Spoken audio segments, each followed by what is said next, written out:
Now, behind the scenes, I've been toiling away at the index, grabbing these logbooks for certain game modes, as I gather information for the TDS wiki, because in case you didn't know, that is my unofficial de facto job. You know, stuff like searching up that the giant boss is absolutely ugly on the index.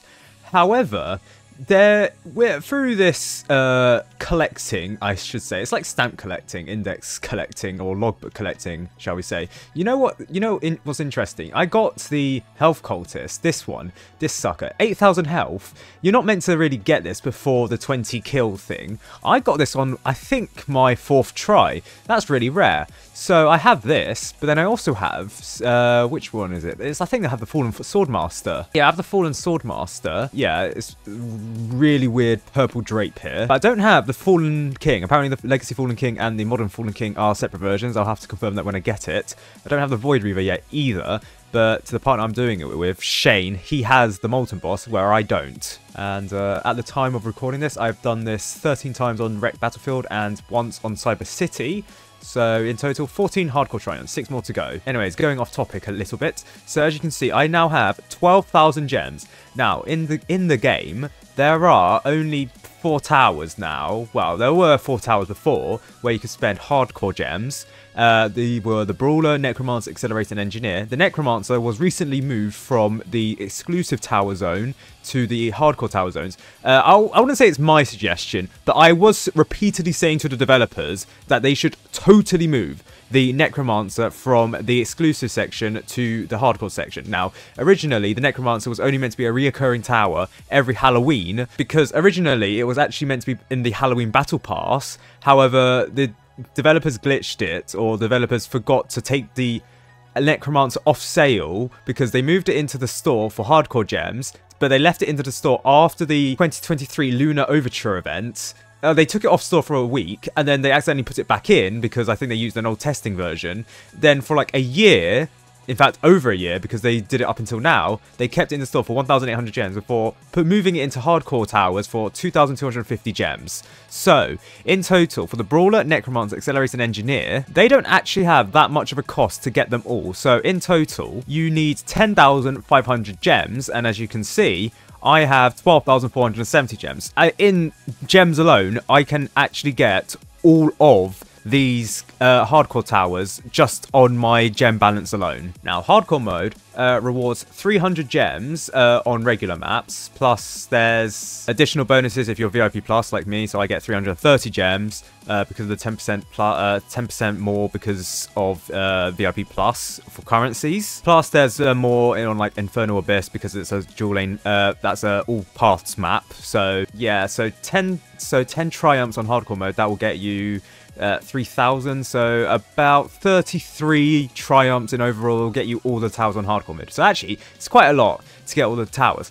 However, if you're like me and you're grinding out all of the indexes or all of the logbooks in hardcore mode, and you, based on the amount of exclusive enemies in hardcore mode, you probably will need the 20 triumphs required in hardcore mode, because you need to triumph the Void Reaver. You need to kill the Void Reaver, firstly, but then the Fallen Swordmaster, Legacy Fallen King, Health Cultist, the Molten Boss, the Gravedigger. Well, the Gravedigger you can probably do on easy mode because I think they share a logbook. But because of all of those enemies being exclusive to hardcore mode and being towards the latter end from wave 44 onwards, yeah, you're very likely having to beat hardcore mode. So, therefore, you will accumulate gems pretty quickly. And if you're like me and you have 12,000 gems overall, what are you to do with it? And the simple answer is, there is nothing. In the game, other than these 4 towers, you can't really do much with gems. In fact, you can buy gems, but other than getting it for the towers, because you don't want to grind hardcore mode, you really have no use for it. Like for coins, you can buy like consumable crates to grind it out. So for example, you can buy, I don't know, coins to grind out mid-grade crates or with Robux. But you can't do that with high-grade crates. You can't use spend gems to buy high-grade crates because you can't just do that. Gems are just, they're there, but you can't really use them to do anything. So, this is why I propose that there should be at least another thing in the game where gems could be used to buy stuff in the game. And it's not like a new feature or anything. No, it should be integrated into something that's already in the game. And it could be literally anything. Literally anything. And I'm probably going to title this video Deluxe Crate. Now, I understand with the developers, the Deluxe Crate is purely a profit-making thing. So, as I am aware, with the Deluxe Crate, they don't really want to make that as easily obtainable as many people want it to be. So, for example, the only way that most people can get it for free or easily for free is it appearing as a weekly quest. And even there, that's like a very rare chance. You're very lucky to get it like once a month. So, and the developers really don't want that to be more easily obtainable other than that and the monthly thing. However, if like you were to make it, I don't know, a crate that costs like, I don't know, 1,000 gems, could that be possible? I don't know. That's like how many triumphs in hardcore mode? Like 4 or 5? I don't know. Maybe people may buy it? I don't know. Like 2,000 Robux or 1,000 gems. Obviously, that would make the 2,000 Robux look exceptionally good because 1,000 Robux, 1,000 gems is around, say 600 Robux-ish. It's slightly double this, so 750 gems, 750 Robux actually. So it would then make actually the Deluxe Crates for direct Robux purchase a lot more enticing to people. But 1,000 gems for a Deluxe Crate sounds about right, in my opinion. But then again, the Deluxe Crate is purely a profit-making thing just for Robux. Minus the very, very, very, very rare ways of getting the Deluxe Crate. So, yeah. Okay, so if not the Deluxe Crate, what about the High Grade Crate? The only other Robux thing here, well, actually, there's the Phantom Crate as well, but I don't really see the Phantom Crate becoming like that as well, because it's like similar for the Deluxe Crate. Maybe 1,000 Robux for the Phantom Crate? I kind of see, if the Deluxe Crate's going to come with 1,000 gems, I would like to see the Phantom Crate becoming 1,000 gems, because there's what, 1, 2, 3, 4, 5, 6, 7, 8, 9. There's 9 skins. 2 of the skins are in mission quests. So the Phantom Crate costing 2,000 Robux or 1,000 gems, I would kind of want to see that. I can't lie. Okay, so what about the High Grade Crates? So with the High Grade Crates, it would probably be more ideal for this because it is a consumable crate, so there'll be like an endless source of things that you could use your gems on. See, with the skin crates, there is like a finite amount. Theoretically, you could use it unlimitedly, or like there's an unlimited amount of times that you could buy the crates, but obviously with the amount of skins in the game, there's like finite amounts of skins that developers could make. Meanwhile, for consumables, because there's like, you can use as many consumables as you want because you can play as many games as you want. You can like you can buy as many consumable crates as you want, and theoretically you can have as many consumables as you want. So having this cost gems may be a good idea. Now, how much gems should this cost? Now, in a realistic world, in a world that favors the players, this would probably cost about like 150 gems or like 200 gems, 100 gems even, if we were favoring the players. However, if we were looking at it from a developer's profit-making perspective, the fact that hardcore mode is like 300 gems, that should be the bare minimum, because given the fact that a nuke is like, even though it's not likely, but given that you get all of these items, a guaranteed chance of getting at least one of these items, it should be the case where, okay, you already get like a high grade crate, or like you already get a chance of getting like awesome items in hardcore mode anyways. Why should you be able to get another chance of getting it if you already have like all of the towers, all of the gem towers? Why should you be able to get another one just because you get like 300 gems for triumphing it? So if I were a developer purely seeing this from a profit-making perspective, 500 gems, maybe. Now, Shane has also suggested that maybe some of the event stuff could also cost gems.